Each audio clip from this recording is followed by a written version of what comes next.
Welcome back to some professional StarCraft 2 from the ESL Open Cup NA Week 8, I want to say.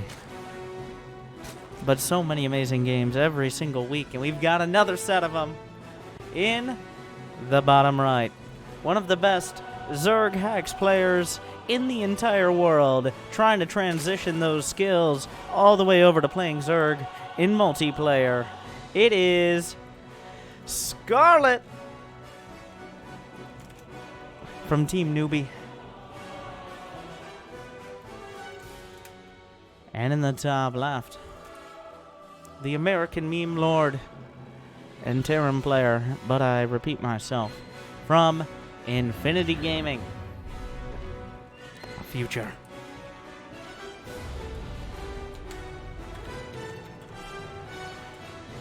So, Future is one of those players who's been perpetually for like a year, maybe 2 years now. Like he's gonna get it. He's gonna win something. It's gonna be a big deal. He's got great micro, great macro. He has a more fleshed out. Okay, well, what is this? Command center first into 2 Rex. So we're gonna go over that, but he's one of those players we're waiting for the breakout performance because he's ridiculously good. He's always near the very top of the ladder. He can hang with players like Scarlet and Neeb, but still looking for that breakout performance. I compare him a little bit to Clem. Clem, the French Terran player, who's for several years been considered an incredible player, but only very recently starting to have those top-tier results. So we'll see what Future can do this year. He's already got a tough opponent, and this is just the weekly Open Cup. Opting for the Command Center first, and then a 2 Rex follow-up. This is definitely less than standard. I think it's partially gambling that Scarlet is going to, especially in game number 1, play a heavily macro-oriented style, and that's a nice way to put it. So if your opponent does go for that hatch first, then this looks to be timed out to deal with 2 to 4 Zerglings. There are 2 Marines. There's going to be 4 Zerglings. I did all the math myself, all right? Trust me on that. If Scarlet had just made 6 Lings, which there's no reason to just make 6 Lings. 4 is usually your max to deal with a Reaper. Then the entire build is like, this is thin ice here. There's a reason you don't go Command Center first very often in Legacy of the Void. It's just because your opponent can hit you with so many things so early, you're essentially gambling that you don't just lose to 6 Zerglings. But now he's stabilized. His slight gamble has paid off.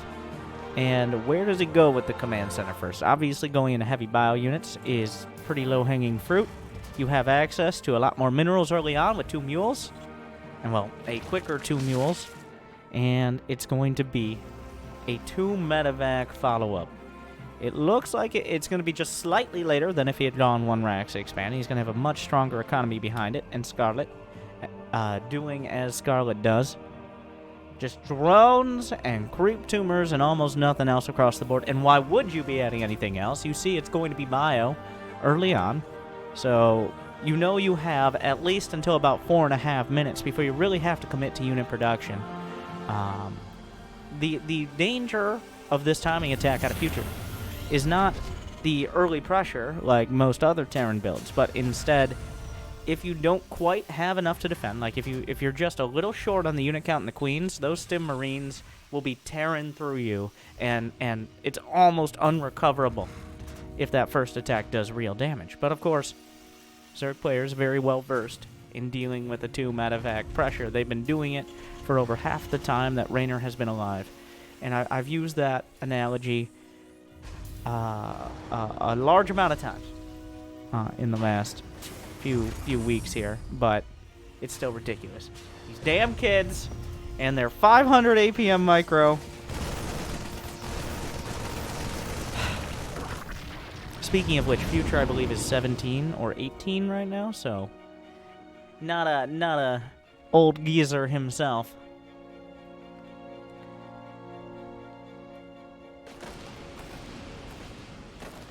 Scarlet's creep spread pretty far out, and that is something. you can get when there's no pressure on you early. But Future, a nice scan, clears up a whole bunch of creep tumors. It's going to be a roach speed follow-up. Scarlet right at 60 drones and now spamming roaches. I don't even believe they're okay, there are 2 Evo chambers. But Scarlet just opting for total production. And without combat shields, those Marines against even half a dozen roaches are going to struggle.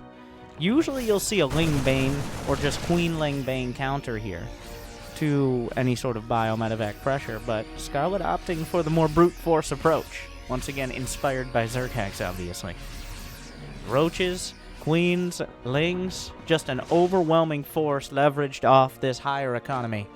And then using that to take map control and eventually tech up or overwhelm the Terran. We'll have to see. 60, oh my god, 68 drones. Okay, calm down. You know how I say get 50 workers by 8 minutes in my basic worker guides? Which I'm sure Scarlet is watching every day. Yeah, well, Scarlet has 70 drones at 6 minutes. So good luck with that. Future, though, strong attack coming in. The downside here could be the critical mass of bio just cutting through the roaches. The tank going to be targeted down, but the Marines are in the natural mineral line. A whole lot of drones are exposed, and there's not much to actually kill the medevacs. No target fire onto the drones, just trying to fight straight up. One medevac taken... No, not one medevac. There are only 2 medevacs with this. Some Marines taken down, but 2 full medevacs pick up and get out. So Future did about as well as he could with that. Scarlet, though, on the counter-attack path. Will be able to deny a 3rd command center landing for now, but I don't know if this is quite the army supply to end it.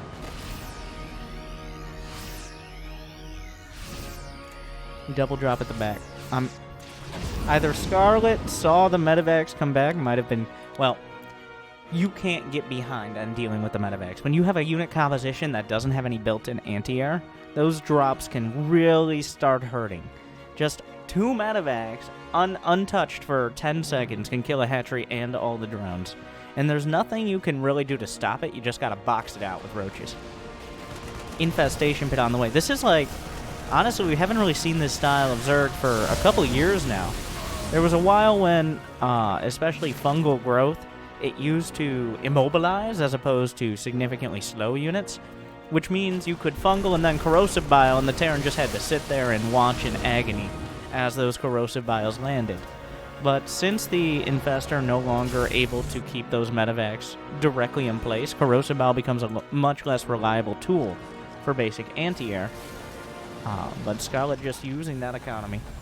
And here's the danger of this unit composition, is eventually, the closer Future gets to 200 supply, the closer he gets, the better his army is. Because this army is high on supply, but overall, it's more of a quantity over quality situation. Roaches and Ravagers and Zerglings just do not trade well head-to-head with Marines, with Marauders, with tanks and medevacs, especially if they have better upgrades.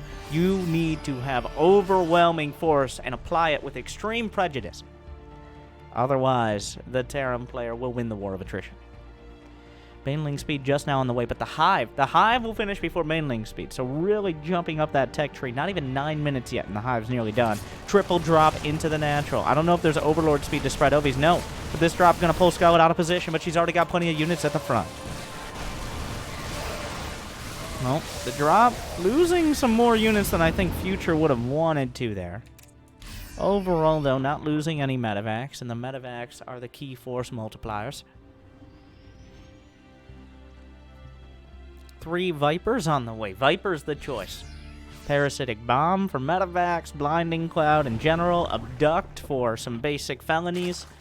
We've got a lot of options. Vipers are a good tool to combine into this brute force unit composition without costing especially much. Now, Scarlet has been dragged somewhat back towards her main. Future finished up its 2-2 upgrades and is feeling kind of obligated to push. 1 Viper will be spotted out. There's still plenty of time. Future realizing now might be the time to go. Ravagers, though, in high number here. Corrosive Bile's 1 tank going to be gunned down, but there's more where that came from. The Marines continue to retreat. Baneling speed. The Marines not enough to hold their ground. The Ravager count is too damn high, but reinforcements have arrived. Ravagers push back. The tanks at the back. Medevacs taking a dangerous path, but will make it up to the main army. Scarlet does have those Vipers on the way. Future knows he's on the clock.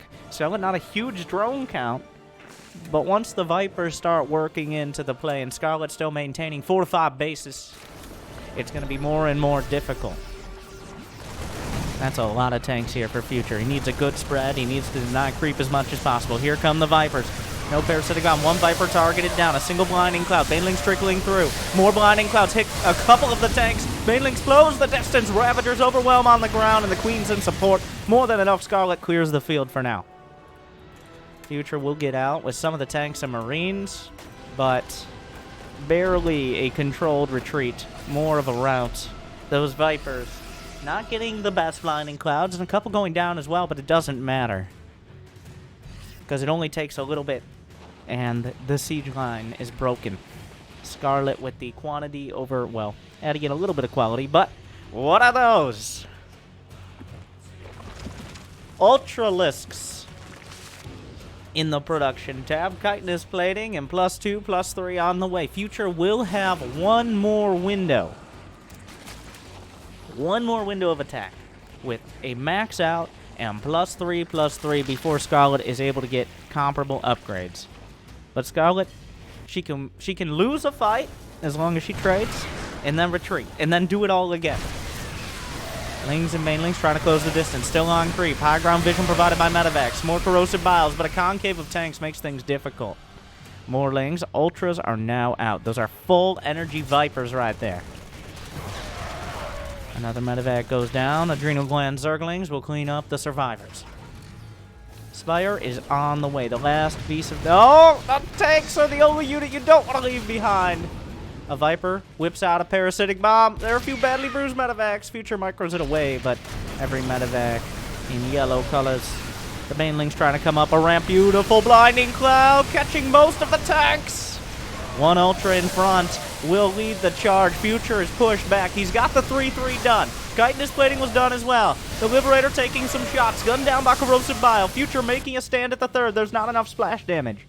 And suddenly the Terran army comes together. If you don't win the first part of the fight hard enough. So the Zerg has a lot of burst. They come in swinging with the Ultralisks, corrosive bile, parasitic bomb, blinding cloud, Banelings. But as time goes on, the Medivacs continue to heal. The Liberators continue to fire. So Zerg, in these type of fights, will win almost always the first half of the fight. The question is it hard enough to win the second half as well? And here, not quite. But are we seeing Neural Parasite against a Bio-Tank army? Oh, Scarlet.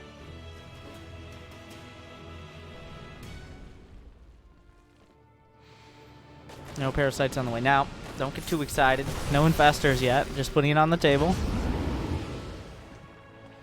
Greater Spire is on the way. Ultralisks in production.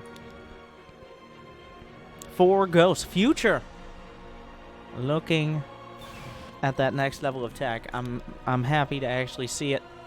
Some players will desperately try to avoid this extra late game unit composition where you get, well, he doesn't have ranged Liberators, but where you get Ghosts and Liberators and you try to just be cost effective. A lot of players will try to fit a square biopeg in a non-existent Zerg hole. That's, wow. Parasitic bomb on all the Medivacs. Future micros away, but there's still a lot of energy on the Vipers. Blinding cloud, and Scarlet's starting to close the distance, running through the Ultralisk claws. Still, some bio will survive. The Planetary in tech, still somehow a singular tank finding a way to do damage, but a Ravager takes it out. The Planetary is under attack. Some caustic spray. Some Ghosts have shown up to the party. There are barracks down here at the 5th base. I want to call it the 5th base. Future desperately trying to hold on. An Ultralisk might die to a Planetary Fortress, but more are here to replace it. The Planetary will be saved, and with it, Future's chances.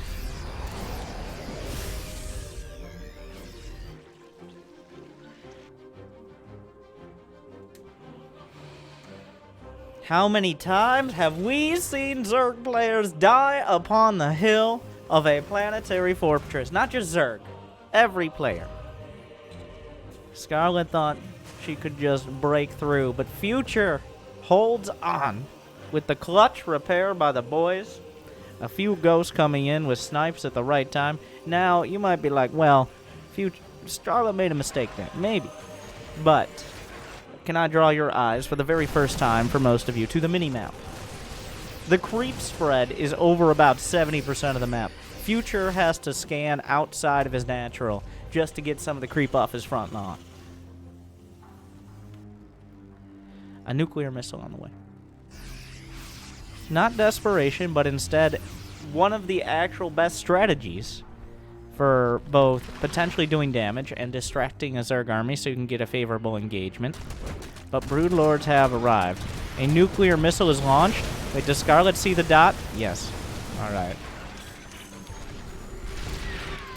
So with that, the nuke, he's gonna nuke his own Liberator! Ah! Okay, well that Liberator was very concerned, but Scarlet just going towards the natural. Future's set up on the wrong high ground here, but more ghosts are showing up. Snipes coming through. 1, 2, 3. Down goes an Ultra. Another one. Looking for 3. Down it goes. And the ghosts themselves will deal with the Zerglings just fine.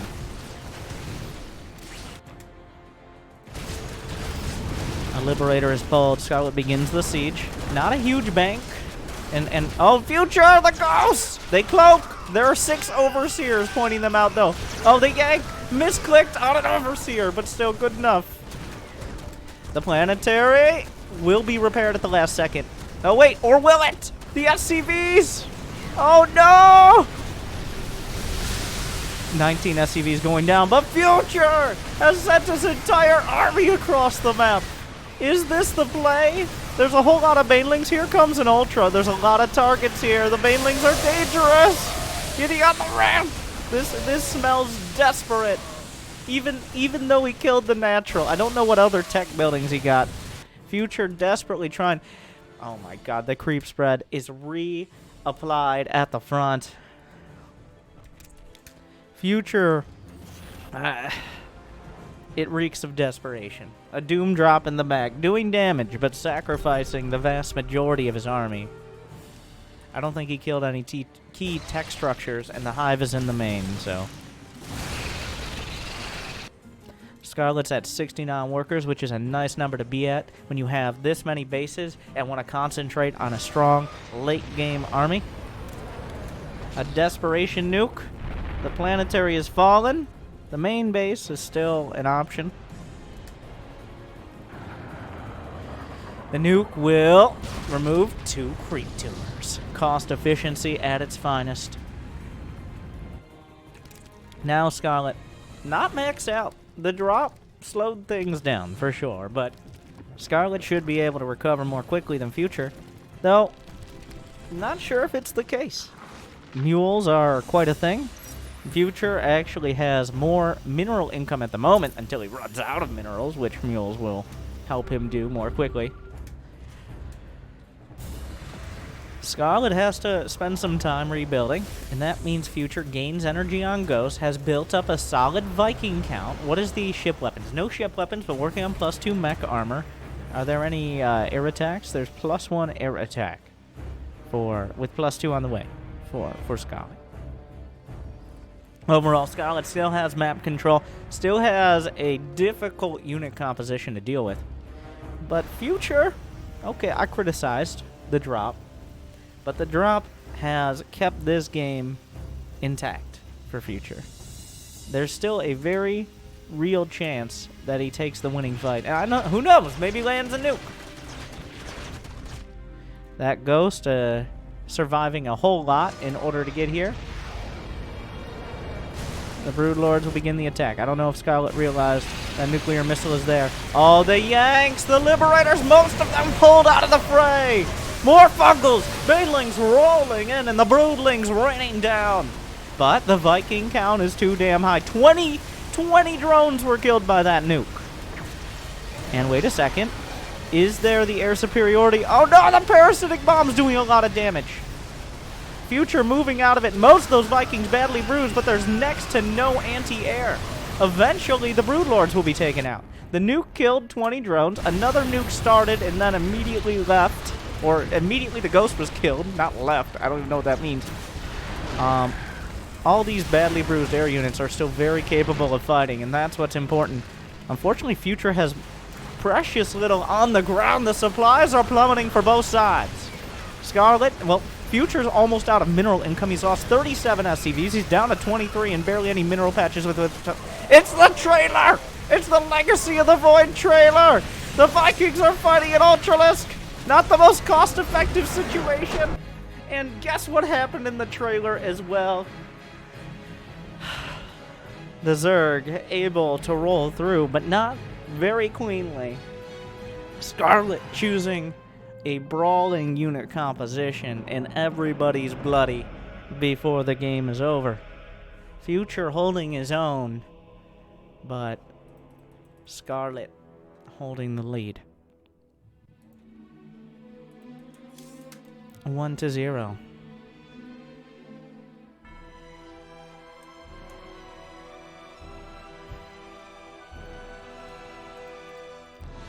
It felt like, to me, that Scarlet kind of had it in the bag. Because I've seen so many Terrans, like that first Ultralisk, Baneling, like, Broodlord attack. It's... So many Terrans are like, well, guess this is when I lose. Future there with the Desperation drop, I'm not going to say almost brought it back, but it did it a lot better than I thought it would. It mostly because Scarlet is on this unit composition, so this is a very sad story. When a Baneling attacks, it dies. So when you're doing all these fights and continually losing, well, attacking with Banelings, that means you're not building up a huge bank if you're continuing to brawl it out. And there Scarlet almost got caught fighting so often that she couldn't rebuild a big enough army. And the danger is that you fight, and then wait a second, I only have 154 supply or something. And the Terran army is still intact. And that's when things get dicey. It never quite got to that. That's pool first. With gas.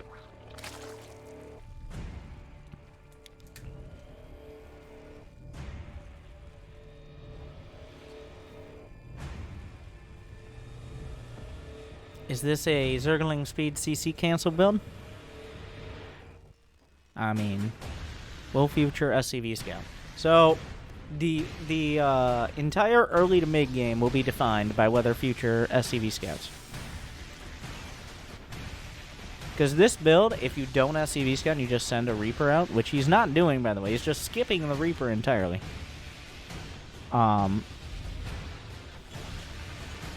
It's not going to kill you. The Zerglings are not going to get into the main. But they are going to cancel the command center. With this scout, there's a chance Future can hold the CC. Or decides to cancel it immediately. There's a reactor. Uh-oh. Well, if the Zerglings get into the base, yeah. He will do what Scarlet was planning on. The preemptive cancel. Now, the reactor cannot be repaired while it is building. This is an important thing to note. Alright. Wait a second. Uh-oh. Oh, no. And I don't know if Scarlet did this because she's on this side of the map. But if the positions... This is your little bit of RNG in StarCraft, where not just builds per map, but builds per map positions. Because if Future was on the other side of the map, his add-on would not be exposed. So I think there's a not small chance that Scarlet chose this build because she spawned in that bottom right position. And that way the add-on. Now Future is forced to build a tech lab just to fill the gap there.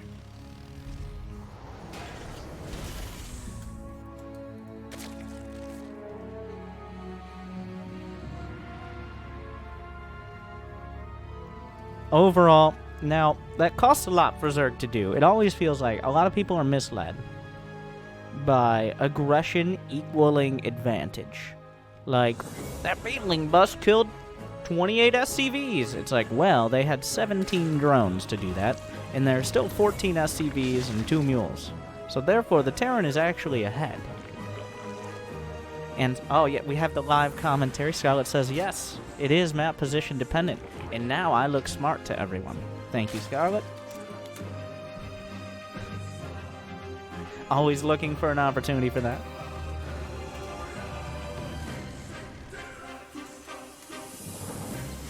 Cloak Banshee on the way.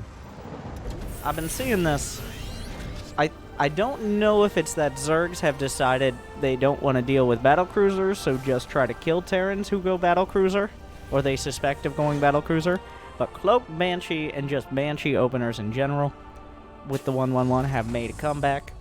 I can attest personally that dying to a bunch of roaches and lings about 4 seconds after your battlecruiser comes out is not a top-tier Terran experience. So it feels like the battlecruiser itself is not bad. It hasn't been nerfed significantly. It's just that Zerg players have found such effective ways of dealing with it, or at least kind of turning the tables. Some players will still just build a lot of queens, and I mean, is there a better unit in the game than queens? I would argue no. Some people would argue otherwise. They would be wrong, but that's okay. Lair on the way. Already some roaches. Closely challenged by Archons, I will give you that. Does Terran have good units? No, of course not.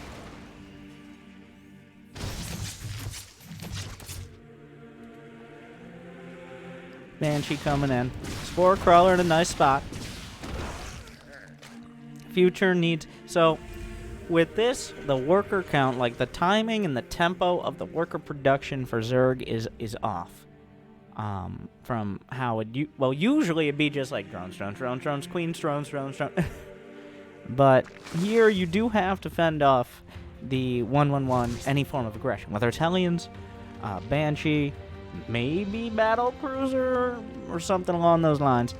So you kind of have to stagger your drone production with actually having units early, making it a little different.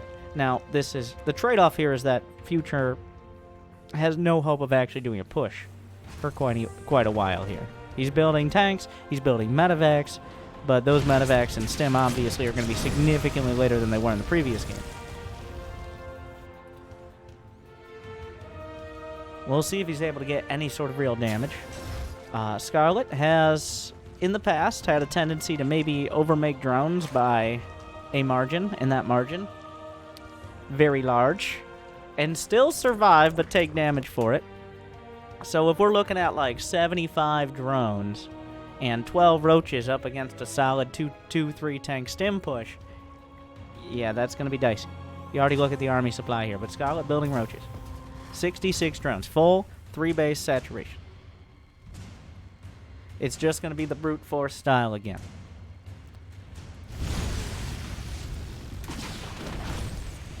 Roaches, is there even a baneling nest? There is not. Here come the Marines. +1 stim combat shield, all going to be intact. The combat shield very important against roaches.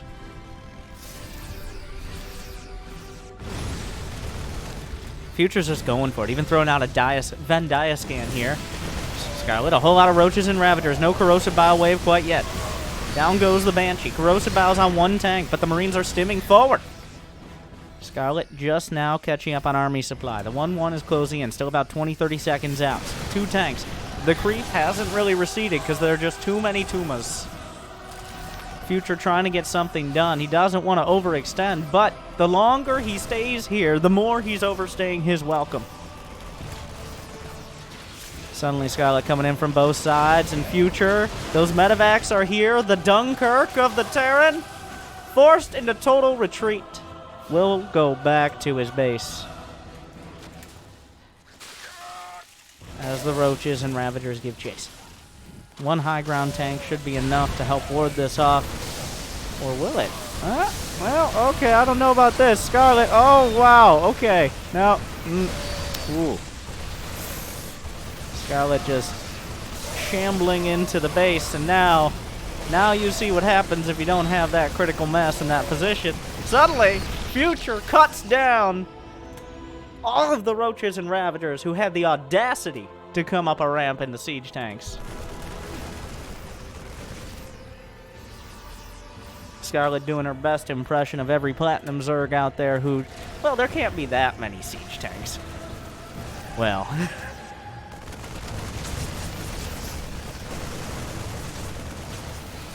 That Spore Crawler slowing things down. Suddenly the tank isn't sieged, and now we're going to see the same situation on the other side, but the Queens are in the way. Brunda, get out of the way! The Ravagers are trying to get through! A Venn diagram of freedom now. The Liberators will siege up, but still onto creep. No creep has been cleared by Future. He does not have a third command center, which means he's got to do damage with this attack. Corrosive Bows from the side. The Marines will cut it down, but down goes a tank as well. Getting within range of the Liberator. Down goes a medevac. Queen's running out of energy, but that Spore Crawler, the real MVP, with a Liberator and a medevac kill so far, or maybe just 2 medevac kills, I'm not sure. More Liberators, though. These double siege units. Some creep finally cleared up. The tank, just Future really focusing on the creep. He's got to make this work. The rally point is coming across the map. Scarlet looking to break. Some Corrosive Biles. Hits a tank and another Liberator. There's still 2 Liberators intact. Finally, Corrosive Bow should be able to finish them off. Oh, wait. Okay. And Scarlet with the forces to clear the way. Future had nothing behind it. He wasn't able to break through. A bit of a disjointed attack when it came to that final assault. And Scarlet overpowers Future and moves on in the ESL Open Cup playoffs. Thank you to the players for showing good games for the fans. Thank you to ESL for having me as a caster. Thank you to you guys for liking and subscribing and ringing the bell and typing Kappa in the chat. And thank you for watching. Good luck and have fun.